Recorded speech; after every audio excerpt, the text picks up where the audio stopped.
수요 바이블 칼리지 오신 여러분을 주님의 이름으로 환영합니다. 성경은요, 영원한 베스트셀러입니다. 여기에는 두 가지의 분명한 근거가 있는데요. 먼저는 성경은 사람을 근본적으로 변화시켜 줍니다. 우리의 변화는 인격의 변화입니다. 가치관의 변화입니다. 모든 일을 결정할 판단의 기준이 이 가치관의 변화. 여러분, 성경을 통해서 변화받으셨습니까? 이제는 옛사람은 지나가고 새 사람이 되었습니다. 그러 이전의 어떤 것들을 자꾸만 역습하려고 하는 이와 같은 내용들을 더듬어 보면서 우리가 사람을 근본적으로 변화시켜주는 이 성경, 다음으로 성경은 인류에게 가장 많은 영향을 줍니다. 지금도 유일하게 전 세계 어느 국가든지 교도소에 유일하게 저항 없이 보급되는 책이 있습니다. 뭘죠? 성경입니다. 인류 역사에 지대한 영향을 주는 책이 바로 성경입니다. 우리가 가끔씩 먼저 믿음의 선진들에 관한 내용들을 함께 접해보는데요. 특별히 D.L. 무디는요, 성경은 정보를 위한 책이 아니라 변화를 위한 책이다. 성경을 읽을 때 여기에서 무슨 우리에게 정보를 제공하는 게 아니고 우리에게 구체적으로 변화를 위한 책인데, 정보에 대해서 얘기하려고 하면 성경은 하나님이신 예수 그리스도에 관한 정보를 기록하고 있는 줄 믿습니다. 그러니까 얼마나 귀중한 것을 우리에게 가르치는 줄 몰라요. 다음으로 그야말로 헬렌 켈러는 앞을 보지 못했잖아요. 그럼에도 불구하고 미국인들의 자랑으로 여기고 자긍심으로 여길 수 있는 사람이 바로 헬렌 켈러인데, 그는 성경을 아는데 첫 번째 준비는 성경의 저자를 사랑하는 것이다. 성경의 저자인 하나님을 사랑하는 것입니다.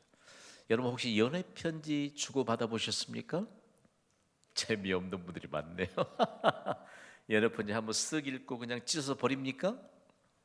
그거 접었다가 또 폈다가 다 해지도록 알 사람은 알도다. 그러니까 성경을 아는데 첫 번째 준비는 성경의 저자인 하나님을 사랑하는 데 있습니다. 여러분, 하나님을 사랑하십시오. 하나님의 사랑을 입혀주실 줄 믿습니다. 현대 그리스도인들은 성경을 잘 읽지 않습니다. 하물며 성경을 잘 배우려고 하지 않습니다. 그런데 오늘 수요 바이블 칼리지에 오신 여러분은 성경을 잘 읽고 그리고 묵상하고 자신의 삶에 적용시키는 경신교의 동역자가 된 것을 자랑으로 여기시기 바랍니다. 그리고 구체적으로 우리에게 성경을 배울 수 있는 선한 열심을 주신 하나님께 감사하시기를 바랍니다. 자, 성경을 기록한 목적은 무엇일까요? 요한복음 20장 31절은요, 좀 우리가 계속적으로 성경을 일부러 외우려고 하면 부담이 많이 갑니다. 그런데 여러 번 읽다 보면 외워집니다. 요한복음 20장 31절이 성경을 기록한 목적이에요. 함께 읽습니다. 시작. 오직 이것을 기록함은 너희로 예수께서 하나님의 아들 그리스도이심을 알게 하려 함이요 또 너희로 믿고 그 이름을 힘입어 생명을 얻게 하려 함이라. 아멘. 다시 한번 읽어볼까요? 시작. 오직 이것을 기록함은 너희로 예수께서 하나님의 아들 그리스도이심을 믿게 하려 함이요 또 너희로 믿고 그 이름을 힘입어 생명을 얻게 하려 함이니라. 아멘. 그리고 상고 표시로 성경을 기록한 목적은 예수 그리스도가 온 세상의 구원자이심을 믿게 하기 위함이다. 여러분이 한번 크게 한번 읽어봅시다. 시작. 성경을 기록한 목적은 예수 그리스도가 온 세상의 구원자이심을 믿게 하기 위함입니다. 그렇습니다. 자, 우리도 성경을 통해서 예수 그리스도를 믿고 과연 예수 그리스도가 누구이신가, 그리고 예수 그리스도가 하나님의 아들이시다라고 하는 사실들, 무엇보다 예수 그리스도가 누구인가에 관해서 명확하게 알 수 있는데요. 아래 부분, 예수는 누구일까요? 예수는 구원자죠. 예수는 하나님의 아들의 이름입니다. 그 이름 자체의 의미는, 여기부터 우리 함께 읽습니다. 시작. 그 이름 자체의 의미는 구원자입니다. 온 세상이 죄에 빠져 있을 때 하나님은 예수님을 구원자로 세상에 보내셔서 인간이 만든 죄의 역사를 구원의 역사로 바꾸셨습니다. 죄 문제를 해결받는 구원은 유일하고도 간단합니다. 하나님이 세상의 구원자로 보내신 예수님을 믿으면 구원을 받습니다. 자, 매우 중요한 내용입니다. 다시 한 번만 그 부분을 우리가 조금 숙지하도록 읽어볼 텐데, 다시 첫 페이지로. 그 이름의 자체의 의미는, 시작. 그 이름 자체의 의미는 구원자입니다.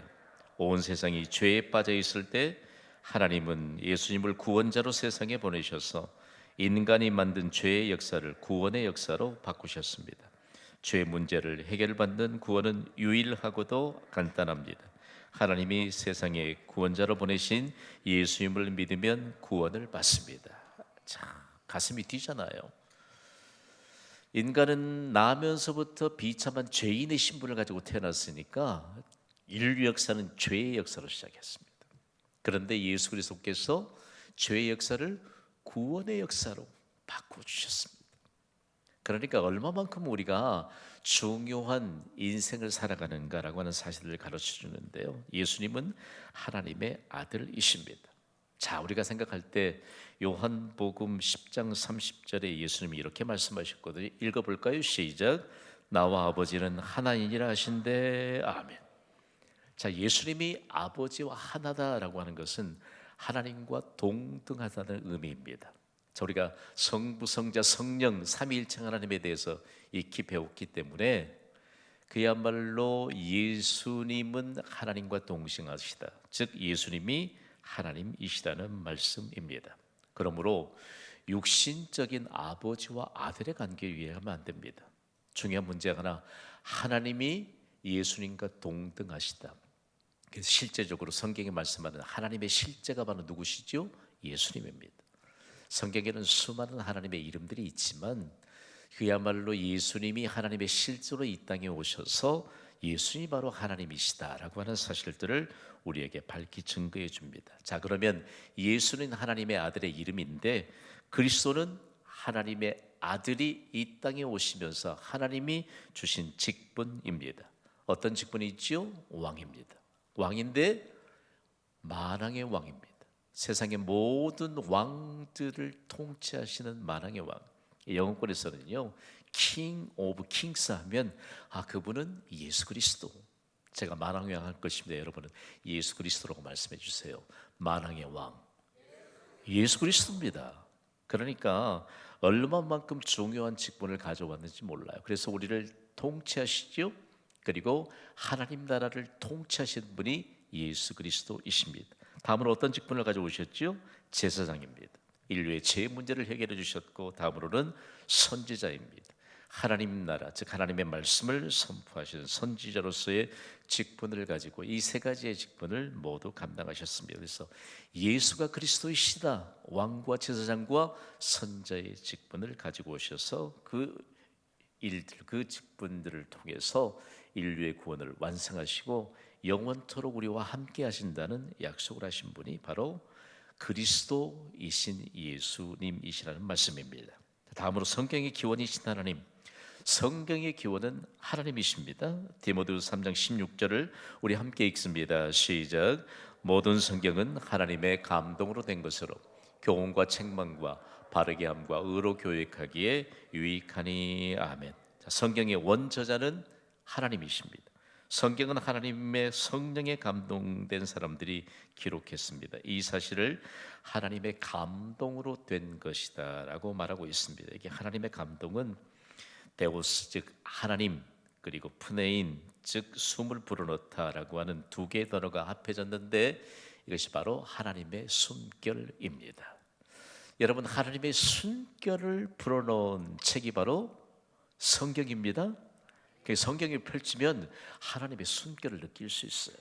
답답할 때, 정말 호흡이 멈출 만큼 가깝할 때 성경을 펴십시오. 할렐루야. 펴세요. 답답할 때 성경을 펴세요. 하나님의 숨결을 느낄 수 있고요, 하나님의 숨결을 느끼면 이미 해답을 얻는 것 아니겠습니까? 그래서 성경은 비록 사람들의 손을 빌어서 기록되었지만 하나님의 숨결이 들어있는 책입니다. 하나님께 성경에 하나님의 숨결을 불어넣으셨다는 것은 하나님의 생명을 불어넣으셨다는 말씀입니다. 그러니까 하나님의 생명, 여러분 하나님의 생명하면 우리가 예수 그리스도를 우리가 구주로 영접했는데 예수 그리스도는 하나님의 생명입니다. 영원한 생명입니다. 여러분 예수 그리스도를 구주로 영접하셨습니까? 구주로 영접하신 예수님이 내 안에 계심을 믿습니까? 그분은 하나님의 생명이요 영원한 생명입니다. 그러니까 예수 그리스도를 믿는 믿음으로 영원한 생명이 보장된 천국으로 옮겨가는 것이죠. 자, 성경은 어떻게 기록되었을까요? 기록된 기간은 대략 약 1600년 정도 됩니다. 구약 성경은 약 1500년 동안에 기록됐습니다. 신약 성경은요 100년 동안에 기록된 성경입니다. 자, 광야에서 모세가 쓰기 시작해서 사도 요한이 어느 섬에서요? 밤모 섬에서 끝마쳤습니다. 성경을 기록한 사람은 몇 명 정도 될까요? 약 40명 정도라고 밝힙니다. 자, 하나님의 감동을 입은 사람들인데 선지자로부터 다양한 직업을 가진 사람들이 하나님의 감동을 받아 기록한 성경이 바로 성경입니다. 베드로의 직업은 뭐였습니까? 어부였습니다. 베드로가 기록한 성경은 어떤 책이지요? 베드로전서, 베드로후서. 자, 보겠습니다. 네 번째, 성경은 원래 장과 절을 구분 없이 편지되었습니다. 장이라고 하는 것, 챕터라고 하는 것인데요. 성경을 쉽게 읽을 수 있도록 주 1204년부터 또 1205년경에 영국 교회 캔터베리 주교에 있던 스티븐 랭튼이라는 사람이 라틴어 번역 성경에 장을 구분해 놓았습니다. 여러분 어때요? 성경 원래 통으로 기록됐는데 창세기가 1장에서 50장까지 그냥 장 구분 없이 그대로 있다면 조금 찾기가 힘들겠지요. 저도 창세기를 어디 좀 찾아야 될 텐데 뭐 1장이면 1장, 10장이면 10장 이렇게 장을 구분해 놓았고요. 절은 언제 구분해 놓았을까요? 한참 뒤에 구약 성경은 1448년에 나단에 의해서 구별이 됐고 신약 성경은 1551년에 로버트 스테파누스에 의해서 나뉘어진 것입니다. 지금 우리가 사용하는 성경의 장절 구분은 1560년부터 제네바에서 출간된 성경의 장절 구분을 받아들인 것입니다. 그러니까 성경이 우리가 생각할 때 마태복음만 따로 생각해 보십시다. 마태복음 1장에서 28장까지의 말씀을 보면 사실상 이 신약의 원문인 헬라어를 보면 통으로 기록됐습니다. 참 흥미롭지요. 어느 한 부분도 떼어낼 수 없을 만큼 그리고 연결이 안 될 만큼 통으로 짜진 것입니다. 여러분 드라마 즐겨 보십니까? 보십시오. 보라고 만들어 놓은 것인데 드라마에 관록이 있는 분들은요 중간에 한 편만 딱 봐도 전후 스토리에 관한 전개 내용을 알 수 있대요. 신통하지요. 자, 우리가 성경을 계속해서 골격을 갖추고 있다 보면요 우리가 이전에는 관주 성경을 많이 갖고 있었습니다. 구슬을 꿰듯이 창세기부터 요한계시록까지 다 꿰져 있는 것입니다. 실제로 그렇습니다. 여러분 경신교회를 통해서 창세기부터 요한계시록까지 마치 구슬을 꿰듯이 전체가 예수 그리스도로 말미암아 한 보석을 꿰는 듯이 꿰지는 그런 어떤 은혜가 좀 있으십니까? 자, 중요한 내용 하나를 또 살펴보게 될 텐데요. 성경 전체 장과 절에 대해서 우리가 참고적으로 좀 알아둘 필요가 있을 것 같아요. 성경 전체는 1189장입니다. 많죠. 챕터가 1189장이고요. 절은 몇 절이지요? 31,102절입니다. 구약 성경은 929장입니다. 929. 그리고 신약 성경은 260장입니다. 절에 대해서는 강연에 수록이 되어 있기 때문에 참고하시고요. 다섯 번째 성경의 구조는요. 거룩한 하나님의 약속인 성경은 크게 구약과 신약으로 구성되어 있습니다. 이전에 보면 성약 교회라고 하는 교회 이름이 참 많았습니다. 그래서 성경을 토대로 하나님의 거룩하신 약속에 근거해서 그런 이름을 많이 교회가 가져왔고, 그리고 실제적으로 거룩한 하나님의 약속처럼 귀한 것이 어디 있겠습니까? 먼저는 구약인데요. 하나님께서 창조하신 이 세상이 죄로 인해 하나님을 떠나게 되자 그것을 회복시키시려고 여러 가지로 역사하시던 기록입니다.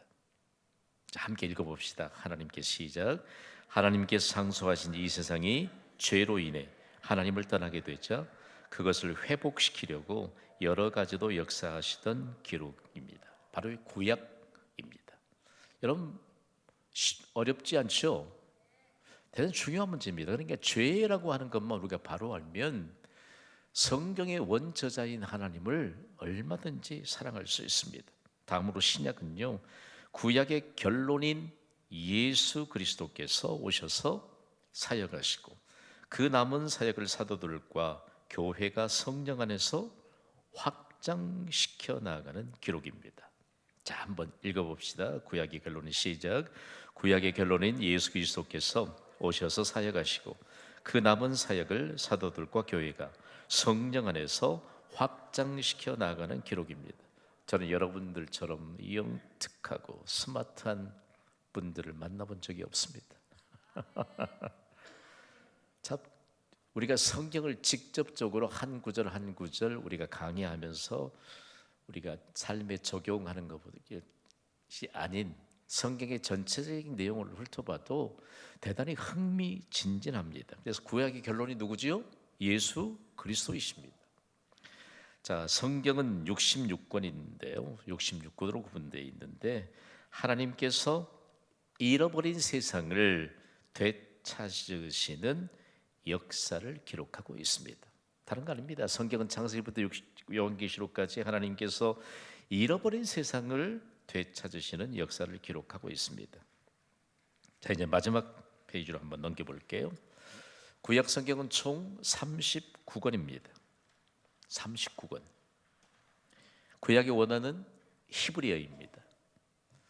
구약의 원어는 히브리어인데 창조부터 예수님 탄생을 초림이라고 하지요. 그러면서 예수님이 다시 오시는 것을 뭐라고 합니까? 재림이라고 합니다. 그러니까 성탄, 크리스마스는 예수님의 초림입니다. 예수님 탄생 이전까지의 역사를 구약이 기록하고 있는데, 자, 모세 오경은 몇 권이죠? 5권입니다. 우리 복습한다, 우리가 익히 알고 있는 것을 좀 다시 한번 기억해낸다라고 하는 생각으로 모세오경은 5권인데 제가 첫 글자만 따놨는데 그냥 창하면 창세기 이렇게 계속 한번 신명기까지 읽어보겠습니다. 시작. 창세기, 출애굽기, 레위기, 민수기, 신명기. 민수기. 주일학교에 다닌 아이가 어느 날 집에 와서 그러더래요. 엄마, 교회는 우리 이모 이름도 있다? 그날 민수기 배웠는가 봐. 민수기. 이모 이름이 아마 민수기였던 것 같습니다. 자, 이제 안 잊어버리겠지요? 절대로 잊어버리지 않습니다. 자, 역사서는 몇 권이죠?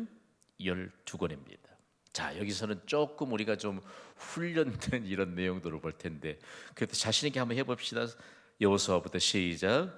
여호수아, 사사기, 룻기, 사무엘상, 사무엘하, 왕기상, 열왕기하, 역대상, 역대하.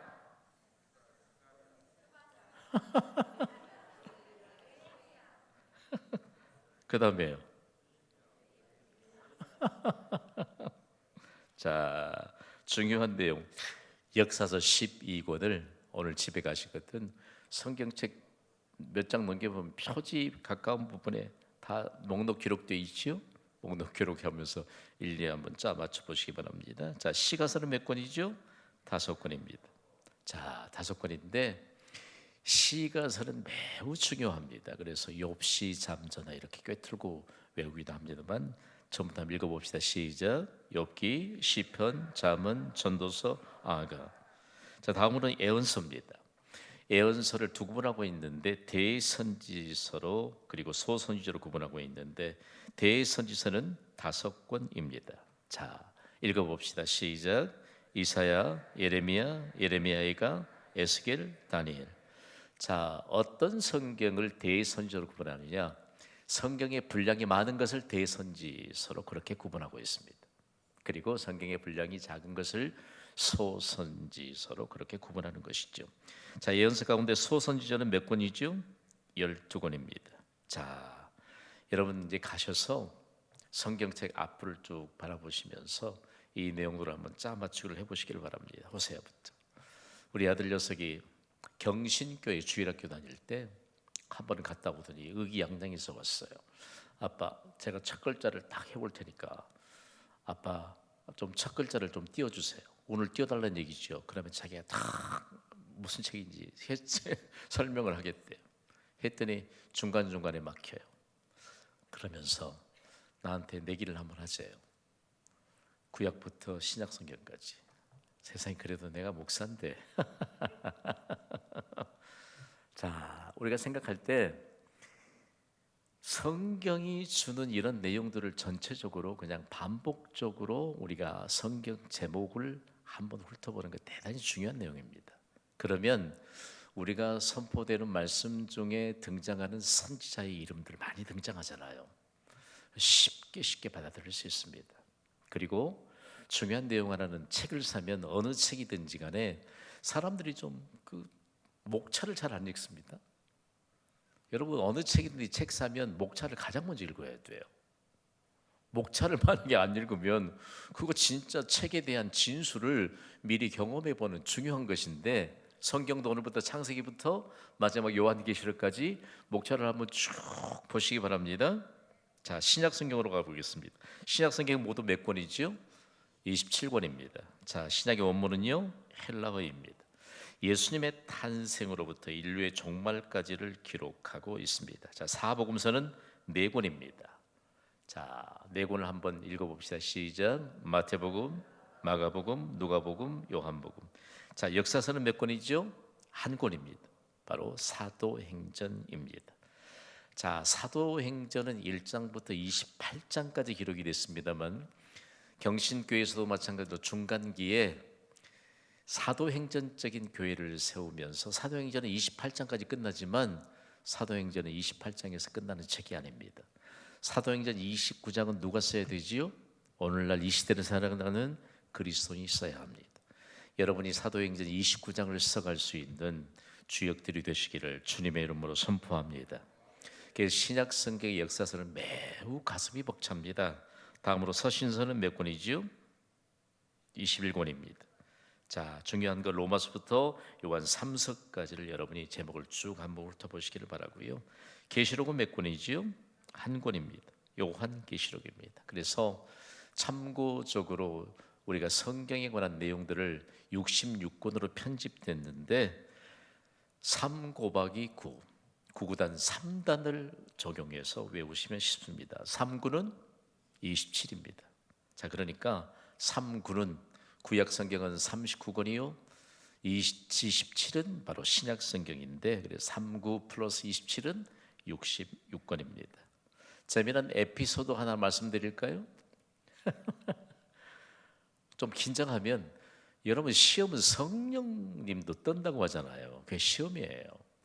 우리 교회 한 10년도 훨씬 더 지난 것 같아요. 중직자들 다 시험 보잖아요. 시험. 성경은 몇 권인가라고 하는 것인데 이렇게 블랭 괄호회고 했는데 1자만 썼어. 아, 얼마나 당당한지. 그리고 다 쓰셨어요. 그랬더니 다 썼대요. 여러분 성경은 몇 권입니까? 자, 구약 성경은 몇 권이지요? 39권. 신약 성경은요? 27권. 합하면요? 66권. 한 번도 그분을 잊을 수가 없어요. 제가 잊을 수가 없어. 시험은 성령님도 떤다니까요. 진짜 시험은 성령님도 떨어요. 신학대학원 때 이 성경 시험을 보잖아요. 이거 구약 성경, 신약 성경 70점 이상 맞지 못하면요 한 학년씩 진급이 안 됩니다. 진짜 우습지요. 뭐 목사님 될 분들이 공부하는 곳이 신학대학원인데 거기에서 성경 시험에 떨어져 가지고 한 해 동안 진급을 못하고 쉰다. 더러 있습니다. 더러 있습니다. 더러 있습니다. 더러 있어요. 자, 중요한 내용 하나. 성경은 몇 권이지요? 한 권이라고 이제 그러지 마세요. 자, 성경의 주제는 뭘까? 예수님이죠. 자, 구약의 주제는 뭘까요? 오실 예수님입니다. 대신에 신약의 주제는요, 오신 예수님입니다. 중요한 내용은 우리가 성경의 주제가 바로 예수님이신데, 중요한 것 예수 그리스도로 오시라 구주로 영접한 이 시대의 사람들이 성경의 주제가 바로 예수님이시다. 중요한 것은요, 예수님을 믿는 자들이 과연 하나님의 말씀을 신뢰하는가? 여러분, 하나님의 말씀을 신뢰하십니까? 옆에 있는 분 옆구리 한번 쿡 찔러 보실래요? 하나님의 말씀을 신뢰하시느냐고. 자, 욥이라고 하는 사람은요, 주님 다시 오실 때까지 그만한 부자는 세상에 없답니다. 여러분, 욥기를 펴서 읽으시면 욥 앞에서 돈 자랑하지 마시기 바랍니다. 없대요. 인류학자들이 연구하고 또 연구해도 아무리 많은 부자가 탄생한다 할지라도 욥처럼 부자는 없다는 겁니다. 그런데 그가 사단이 하나님한테 와가지고 하나님이 복을 많이 주시니까 지금 욥이 저렇게 하나님을 잘 섬기고 있잖아요. 하나님이 사단에게 생명만 말고 다 시험해 보라고 합니다. 혹시 또 욥기 안 읽어보시면 또 안 계시죠? 오늘 가서 읽어보세요. 다 하나님이 가져가세요. 그런데 그가 입술로 하나님께 범죄하지 않습니다. 주신 이도 하나님이시요 가져가신 이도 하나님이시다. 그리고 얼마만큼 심한 질병을 얻었든지 그런 질병이 없어요. 얼마나 몸이 가렵고 종기가 나서 악착이 나서 짓무르고 했든지 재에 앉아서 기와장 쪼가리로 그 부자가 말이에요, 피부를 긁고 있어. 먼 데서 그의 친구들이 위로한답시고 먼 길을 와가지고 그 친구들이 너 회개해라. 하나님 앞에 너 죄 지었지? 하나님이 보시니까 전혀 틀린 얘기예요. 그러니까 욥에게 오히려 그 세 친구를 위해 기도하게 하십니다. 여러분, 중보 기도를 욥에게 하라고 말씀합니다. 욥이 중보 기도한 이후에 하나님은 그의 곤경을 돌이켜 주셨습니다. 할렐루야. 중보 기도는요, 여러분 많이 하세요. 정말 많이 하세요. 그리고 이전의 소유보다 갑절이나 더 주셨습니다. 아니, 주님 다시 오실 때까지 그런 부자가 없을 것인데 이전의 소유보다 갑절이나 더해 주셨습니다. 그러면서 그가 고백했던 내용 중에 하나가 다름이 아닌 중요한 내용 하나입니다. 자, 볼까요? 욥기 42장 2절 말씀 읽습니다. 시작. 주께서는 못 하실 일이 없사오며 무슨 계획이든지 못 이루실 것이 없는 줄 아오니. 아멘. 다시 한번 읽습니다. 시작. 주께서는 못 하실 일이 없사오며 무슨 계획이든지 못 이루실 것이 없는 줄 아오니. 아멘. 자, 구약의 결론은 누구라고 했지요? 예수 그리스도. 그러니까 그분이 내 안에 계십니다. 다음 시간에는 창세기는 과연 어떤 메시지를 기록하고 있을까를 살펴보게 될 것입니다. 기도합시다.